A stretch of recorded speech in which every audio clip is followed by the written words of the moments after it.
We tend to question rituals in our culture. Many of our Christian neighbors would say, what's with all the rituals? Why do you need all the incense, the candles? Why do you need all that stuff? Did Jesus not come to do away with those things? But if we think about it, we are hardwired for ritual. We might not call it ritual. We might call it patterns. We might call it habits.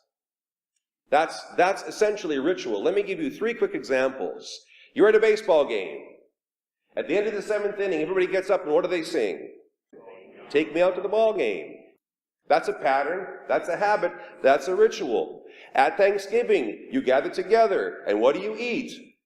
Turkey. That's a ritual. We're at the end of the school year. And all of our high school seniors and juniors, they go to a very special event called prom. You see, we live by rituals. We live by patterns. We are hardwired for this. Every one of us has a certain pattern for starting our day, a certain pattern for ending our day. You break those patterns, you have a bad day. We are made for this. And so God in His wisdom, when he outlines to His people, this is how I want you to worship me, He establishes patterns. He establishes ritual. I remember once hearing Father Peter Gilchrist made this statement that you go to any Christian church of any denomination and you will discover if you stay there long enough, even if it's a completely non-liturgical church, you go there long enough and you will see that they worship by a certain pattern. Whatever it is, however long it is, however complicated or simple it is, we like patterns. Ritual anchors our lives. So did the early church have rituals? Or did they understand that in Jesus all these things were no more? Well, let's look at 3 things from the Scriptures. First of all, Jesus is baptized in the Jordan at the beginning of His ministry, and at the end of His ministry in the Gospel of Matthew, what does He say to His faithful? Go make disciples of all nations, baptizing them in the name of the Father, and of the Son, and of the Holy Spirit. So He sets up a ritual, and He gives a form for that ritual. Baptize, and this is how, in the name of the Father, the Son, and the Holy Spirit.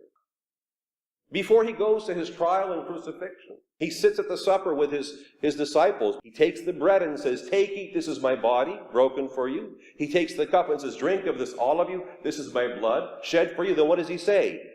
Do this in remembrance of me.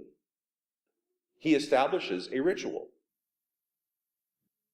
Jesus is crucified on the eve of the Sabbath. It's getting late in the day. They can't finish the burial ritual. They can't finish all the preparations of His body. They quickly put Him in Joseph of Arimathea's tomb.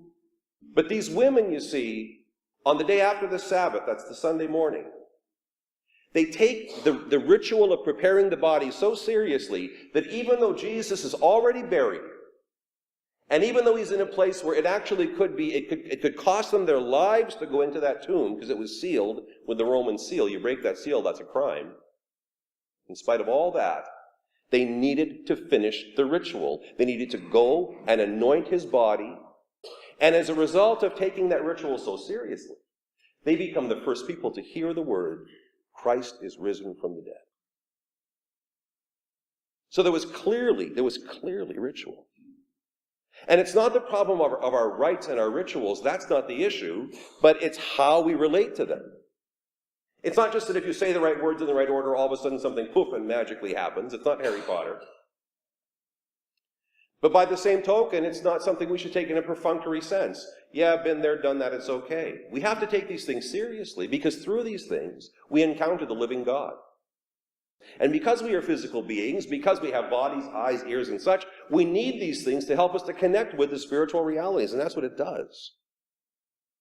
Because these things are encounters with God, through our rituals the Holy Spirit touches our lives, we have to approach them with faith and reverence and love.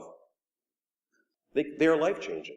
They feed us, they strengthen us, they point us in the right direction, and they give us everything that we need to be faithful disciples.